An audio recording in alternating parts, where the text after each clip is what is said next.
follow-up. Again, when you get a script from online or from any of these people who have these great products, you say, well, if I don't get the listing right away, what do I do for follow-up? And this is where most agents, when I ask you, for example, on a scale of 1 to 10, how are you the model for follow-up? Are you the model they shouldn't follow for follow-up? And so our system that we created, years ago for follow-up um, gets what we call pinged back, that you send somebody a message and they ping you back with a response. So there's a book called Marketing Outrageously. And what I would do, I would send expired listings a rubber chicken. Yep, I got pinged back. People thought it was funny. It was relevant in the story that came in the envelope and the package. And I also used to send during the winters, because I couldn't do it during the summer, a box of chocolate turtles. And I would say to the expired or the buy owner, if you'd like to have rabbits come through your property and not turtles, we have this program of how to get relocation buyers through your property. It was extremely effective. You couldn't do it during the summer because it would melt, but during the cold weather, we could send chocolate out. We had so many people ping us back. It's from the book Marketing Outrageously. Be super creative in your follow-up. So so you're going to say, Brian, what is kind of practical? What can I send them? Well, my question is, if you listed a FSBO or anybody, what would you communicate to them during your first week of seller servicing? What's interesting is there's 10 cycles to every real estate deal. Once you get the listing, that's cycle one. Cycle three is what's called seller servicing. It's the hardest time. Getting listing is one thing. Seller servicing is a whole nother skill set where the seller drops back from ready to reluctant to drop their price. So the whole time that you're seller servicing people, you're actually working on the price reduction. Well, the same thing is true of a FSBO. You're going to meet with the FSBO. They like you, but they say, we want to try for another 2 weeks. And you're going, rats, I thought I had the listing. Well, now you're going to kick in the mode called follow-up. And if I asked you right now, what are your plans for follow-up? Did you expect to get every FSBO on your first walkthrough? Or do you realize that some of these people, you got to date them for sometimes about 16 days, sometimes longer.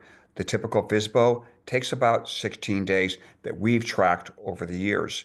Now, some people take 100 days. It just depends on the situation. But most buy owners are so inundated with realtors, they're so sick of it and didn't get buyer showings that they list because it's just not what they thought it was. Much like agents who pursue FSBOs, it's just not what they thought it was. They wanted the easy button. Just list with me. Well, the buy owner wanted the same thing, the easy button. Just somebody could bring me a buyer, as if. So follow-up is the topic here. What are you going to do after you leave the buy owner? What email are you going to send them? Because this is an email game, whether you like it or not. Um, you got to be able to ping people and see that they ping you back. And again, if you haven't ever picked up the book or looked at YouTube on Marketing Outrageously, I highly recommend it. How to be super creative in getting people to respond to you. Now, we have some template emails for you, and you say, what are the topics of those emails?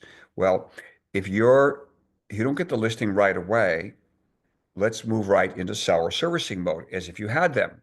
That when a new property comes on the market, let's say the seller's asking 900,000 or 190,000.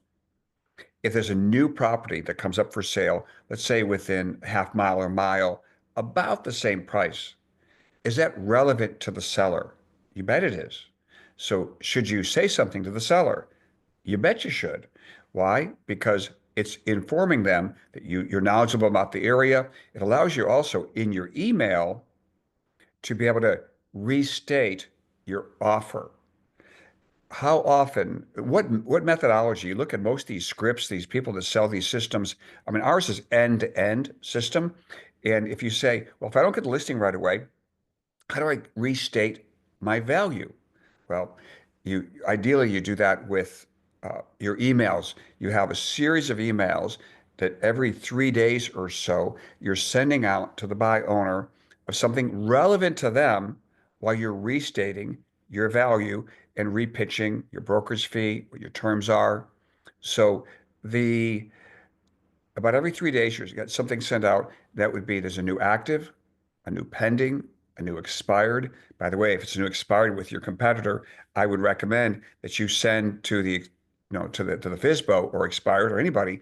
You'd say, oh, by the way, XYZ company had this property for 312 days. It finally came off the market. You're politely saying something about your competitor that you could be competing with for the listing. And so you plant in the seller's mind, while they're a great company over there at XYZ, they had that listing for 312 days, makes you wonder why that house didn't sell because it's a really nice looking property. Well, it's either, houses don't sell for one or two reasons. It's either the price or the price. Now, you may think it's different. It's your marketing genius with why it didn't sell. No, it's the price or the price. Because if the price doesn't match the features that are missing from the property, or the price doesn't match the marketplace, if it's down, it's always going to come back to price. If you just drop the price, people go, no, no, no, my marketing is going to get it done.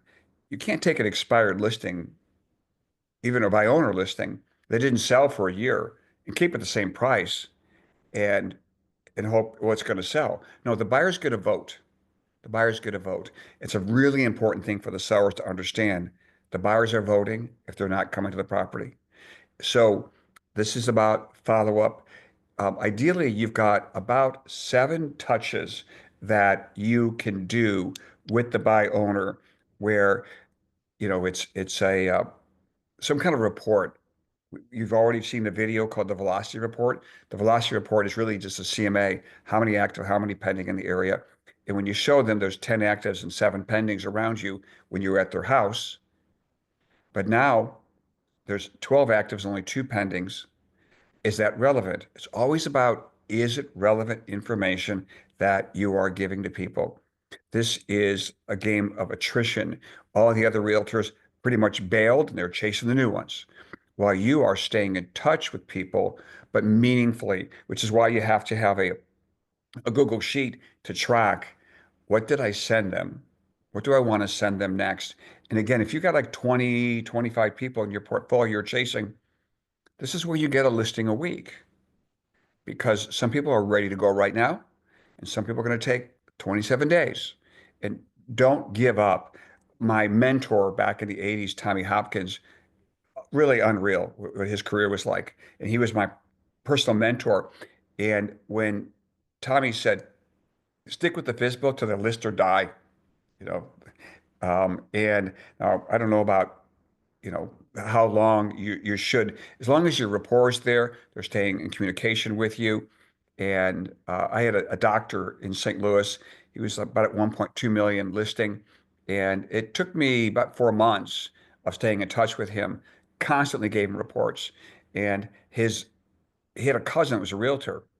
He didn't get listing. I got the listing because the other agent kind of assumed they were going to get it. And I worked it and showed value the whole time. And each time most of these emails, you're restating what your program is.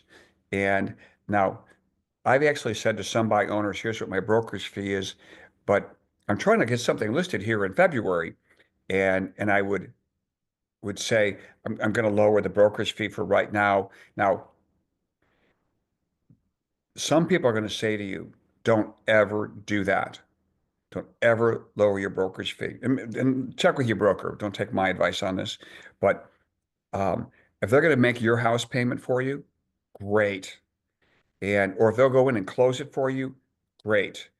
But I'm just trying to make sure you got a paycheck every single month and you're getting experience every single month.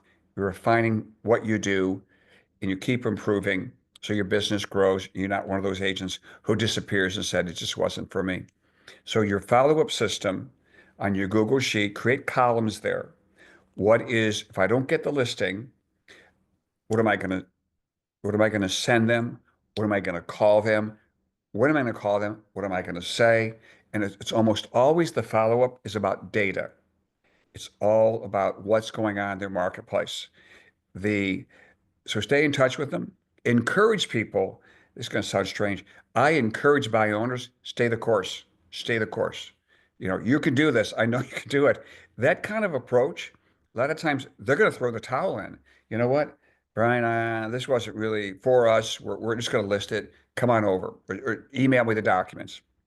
So, anyways, follow-up systems, put it in your Google Sheet with all your people that you're pursuing and know this is my first one, this is my second one, this is my third one. You could tweak the order, you could change it. You're going to find certain things are more effective.